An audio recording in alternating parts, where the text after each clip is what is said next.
There's finally a show discussing law enforcement issues. Real police stories, honest conversations, and perspectives from the cops and community leaders at the center of it all. Join us on patrol. Welcome to another episode of On Patrol, the Suffolk PBA. I'm CJ Hunter, the treasurer of the PBA. I'm Tanner Brandemeier, the sergeant at arms with PBA. And today we're excited to bring you another quarterly market update with Scott Frayler from Blue Line Wealth Management. Glad to be here, guys. Yeah, so Scott, thanks for coming on again. You know, this is one of those episodes that we're doing regularly now, once a quarter, like I said, and we've been getting some good feedback from our members. So it's great to be able to get these updates from you and, you know, be able to make sure everybody knows out there that your office is right downstairs here in the PBA building and they could get, you know, the financial advisement that they need when they're preparing for retirement or anything else in life. Truly blessed to be able to advise the PBA and their members in financial matters. Looking forward to it. Been doing it over now for longer than... Wow, we're in our 25th year. So wow. Time flies, dude. Good time. So yes, happy to be here. Looking forward to this podcast. And again, thanks as always for having me. Yeah, so let's get right to it. You know, we call this the quarterly market update. So what went on last quarter? Well, I think we've had a continuation of the whole year, right? We kind of keep going up and down based on the geopolitical tensions in the Middle East. Every time we seem to be having a deal, the market takes a move up. Every time the Strait of Hormuz is closed, we kind of take a leg down. So we're kind of in no man's land right now still until that kind of gets resolved. What we have seen is 78% of companies have beat their earnings estimates. And what the market truly relies on are earnings, right? When companies are making money, they should advance. However, things like interest rates, geopolitical tensions, media certainly influence investors on a day-to-day basis, but we still believe that the forward-looking market looks pretty positive. But again, it's going to be kind of up and down until we kind of get a resolution to the situation. You know, it's funny you bring up media and how that affects the markets as well. Like in this day and age where there's a 24-hour news cycle, you could turn on whatever news channel, people are accustomed to watching. Every house is a little different. Mm-hmm. And with social media, all the different apps that are out there, the Instagrams, the Facebooks, whatever, it's like we're flooded with constant information. And the way the algorithms work now, I feel like if you're a bear, you're going to see all this news saying that you should be a bear. And if you're a bull, you're going to see all this news that says you should be a bull when it comes to your social media. Certainly accurate. So two things that sell, right? Fear and greed. Right. So greed actually sells less than the fear, but they're both the two emotions that really get investors kind of going haywire, right? So to your point, whether it's an algorithm or you're constantly listening to the same type of podcast as somebody that's a perma bull, you're going to look for any single reason why this is going to work. This is the next investment. Right. The market's going to keep going up.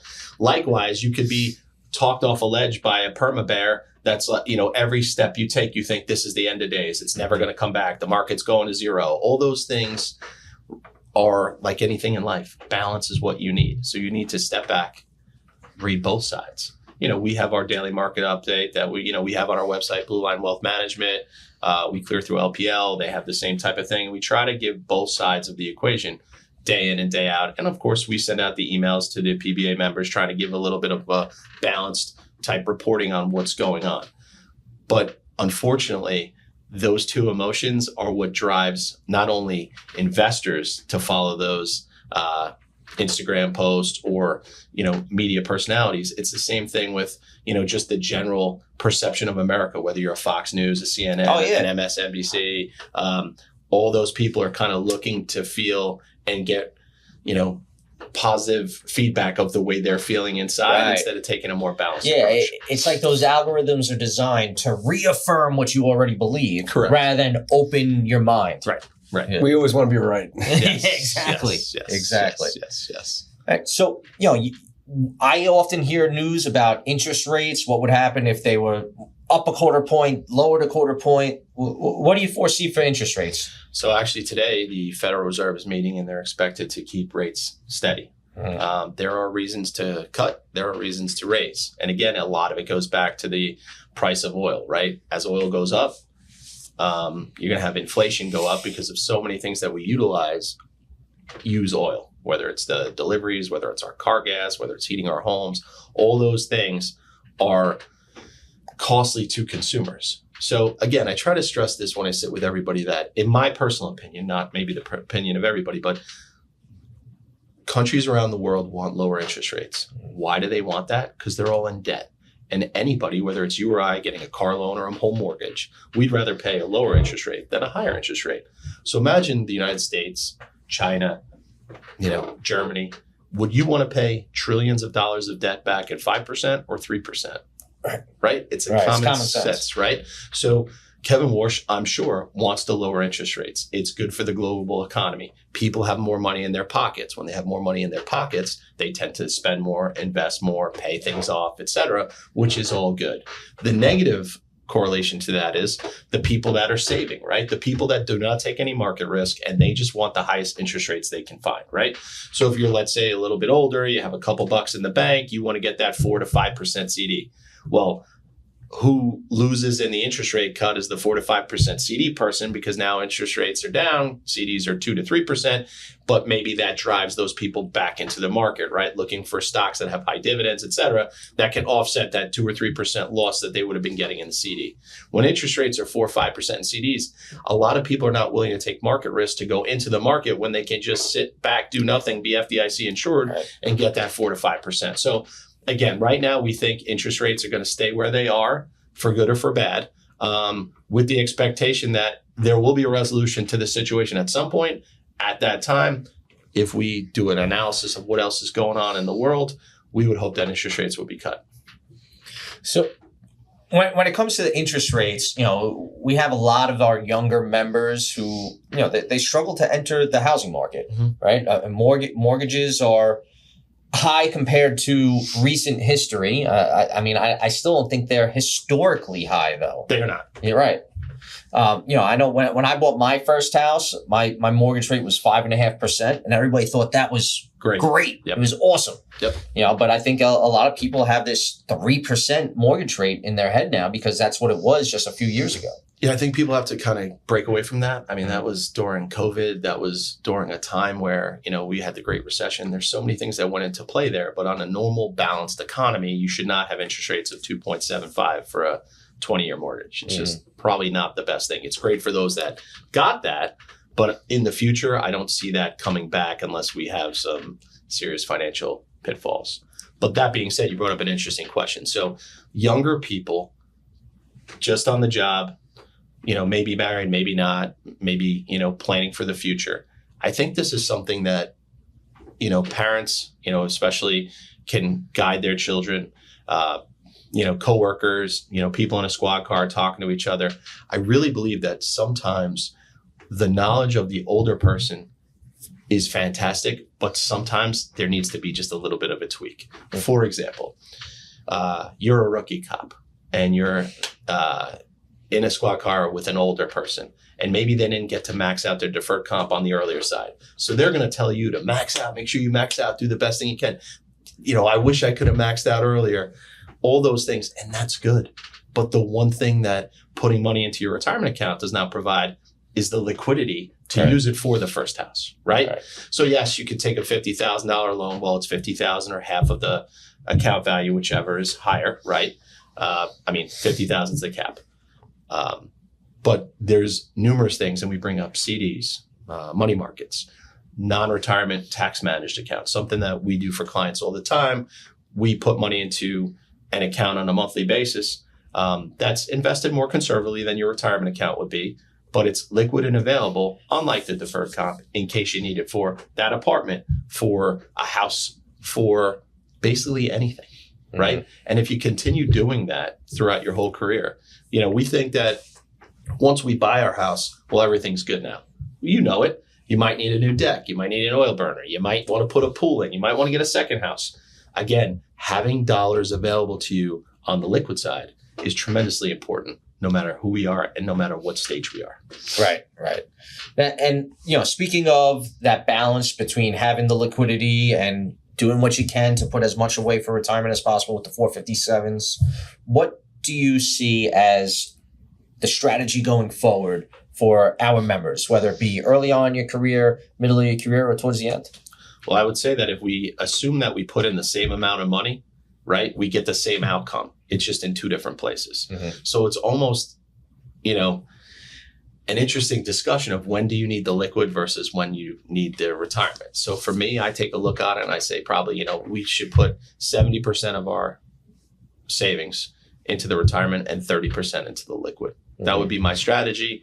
And again, so that if you're doing $1,000 a month, it's 700, 300, right? And you just keep doing that. And as you make more money, the dollars go up, but the percentages stay the same. I think if you're smart financially too, like a lot of our members are younger now, like the newer guys, the rookies, they're still staying at home. Like a lot of our members are staying home till like 30 years old. And that's this generation in general. So if you have the ability to be financially smart, you should be putting a lot of your money away in saving accounts like that. Yeah, and just even simple things like instead of using a traditional savings account or a traditional checking account in your bank, find that high yield savings account that is FDIC insured online or at your bank, right? Because even if you're making 3%, it's better than 0.15 in a checking account. And you're not taking any risk there. So constantly having your money work for you is the way to go. Yeah.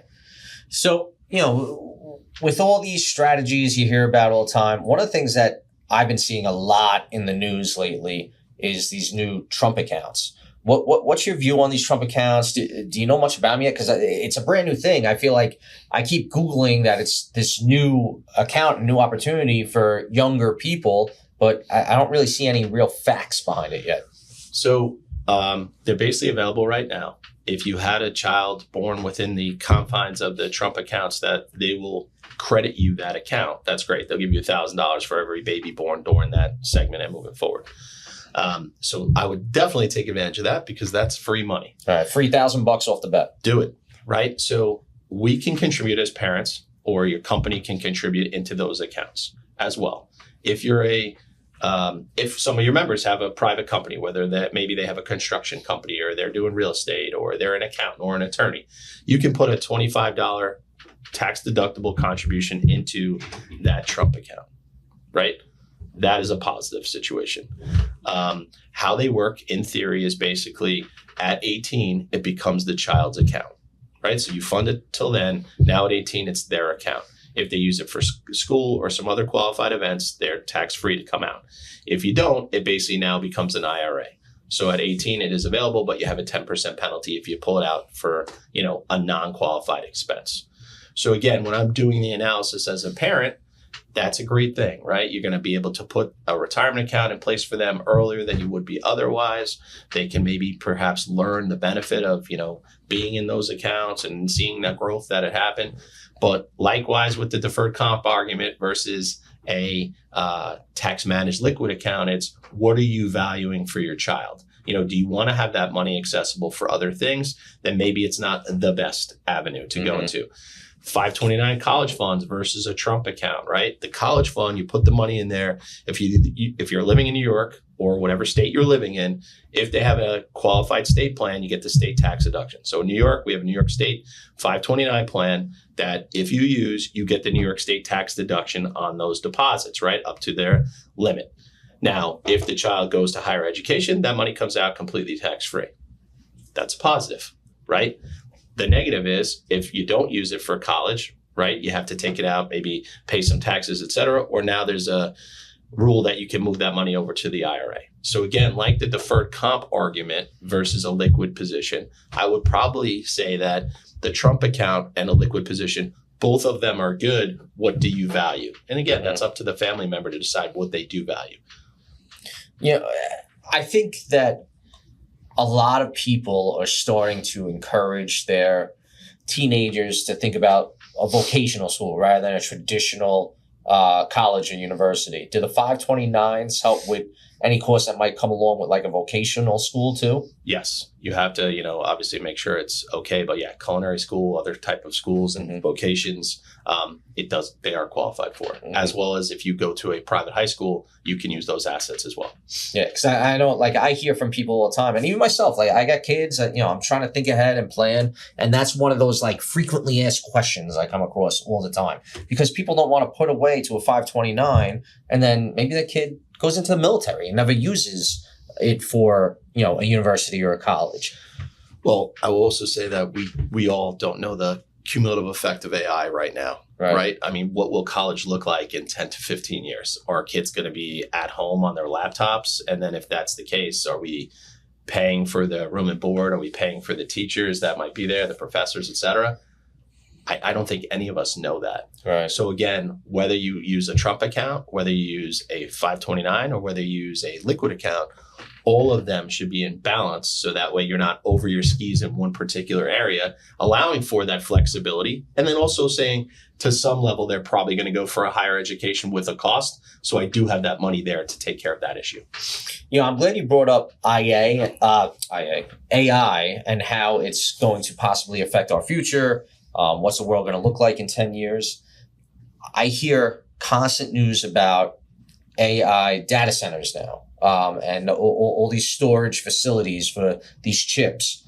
What do you see as far as those sorts of, that sort of construction, right? Because it becomes almost like a domino effect where, maybe it's going to help those traditional tech stocks you think of, like NVIDIA, but it might also help, say, a Caterpillar on the construction end of building these things.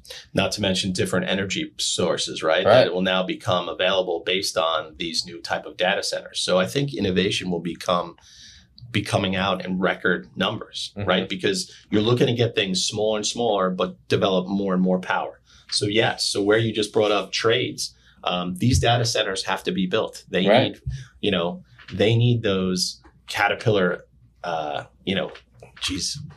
operating engineers, et cetera. You need all those people with forklifts, et cetera, to build those data centers, and how much of a cottage industry will be it also for attorneys, right? To get the permits, to get all those other things, for architects, for everything else that's involved in it. We just think like, oh, a building got built. That, that was, the people there with boots and shovels on the ground. No, you need the permits, you need everything else. And we just saw in New York, they put a temporary ban on data centers that now is up in the air to be built or not built, right? So there's always cottage industries for every single thing that's built, right? When the railroad came, you needed the tracks. Right.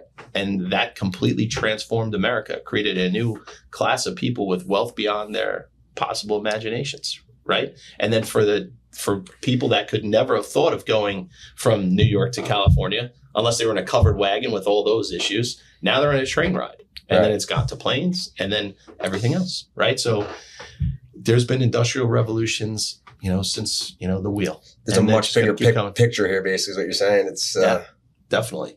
Things that we think now are unbelievable will be, common in probably 2 to 3 years. Right. Think about like the Apple Watches, right? I mean, when I was a little kid, I would watch Dick Tracy talking into his watch and think that was like silly, right? Yes. It's science fiction, but it's real now. Yeah. And, I was reading an article recently about Elon Musk talking about building these data centers in space and having them almost like satellites floating around the Earth, so it doesn't take up land mass. Manned by robots. Right. So, I mean, that's the other thing, if you listen to Elon Musk, he's saying that there's going to be humanoid robots all over the place, almost like Star Wars in a sense, right? And we can't picture it until it happens. Right. It's crazy to think about. I mean, you think of it like you're a little younger than me and CJ, you're a little bit younger than me. But I mean, if you look at cars on the road now, everybody's got a new car basically. And by new, I mean a couple years old. Yeah. I mean, we used to get a car and be like, I hope this thing makes it to the end of the block. My first car was an 18-year-old Beretta.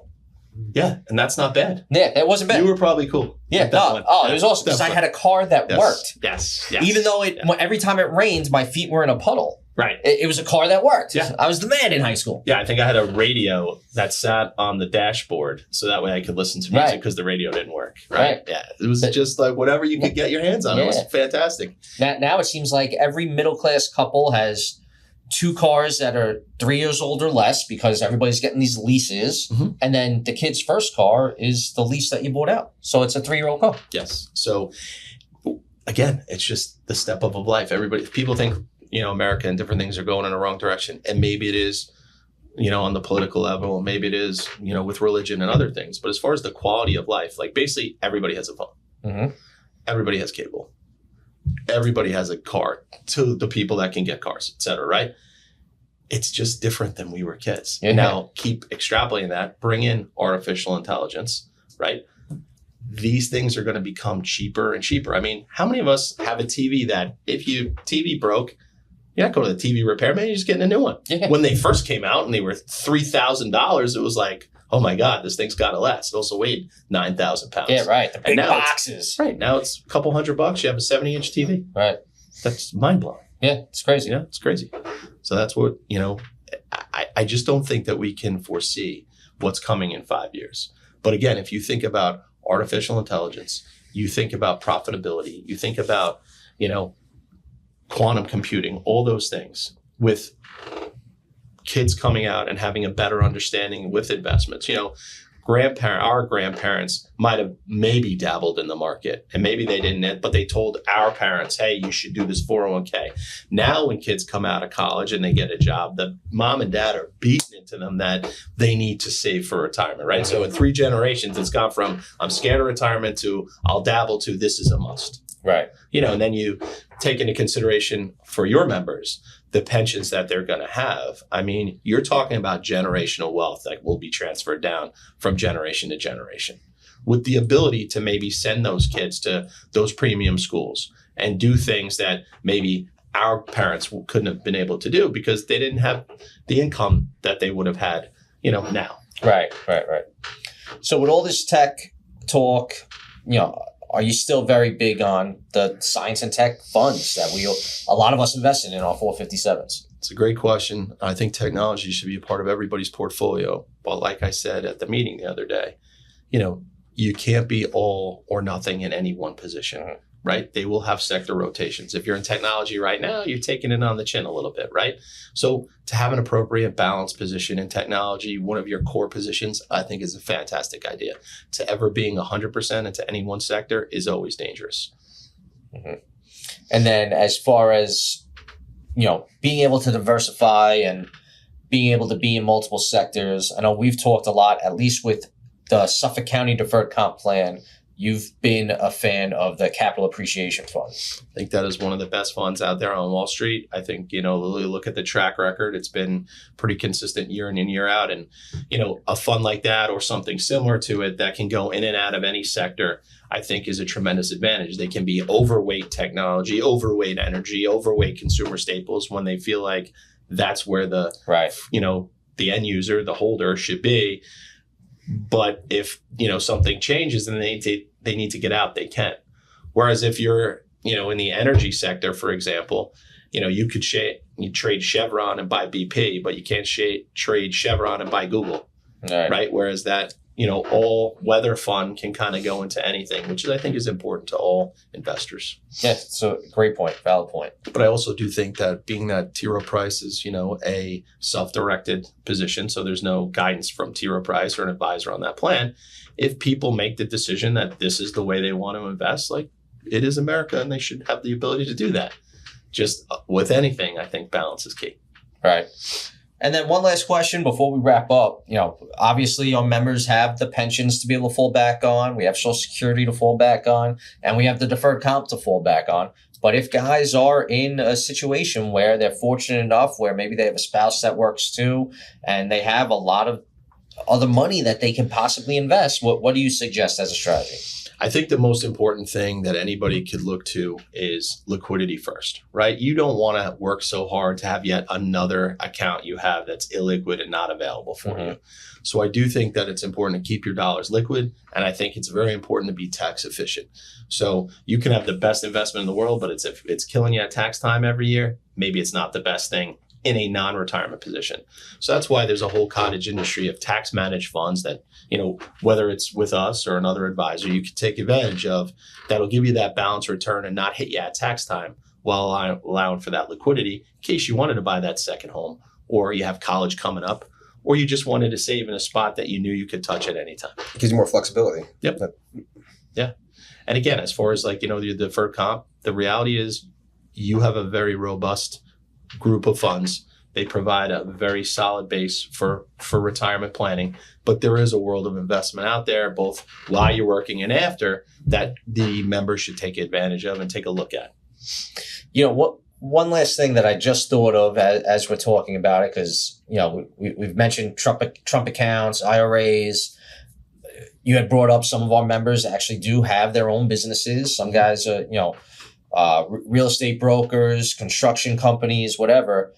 If somebody wanted to set up a retirement plan for their employees, what sort of steps could they take? Is that something you could help them with?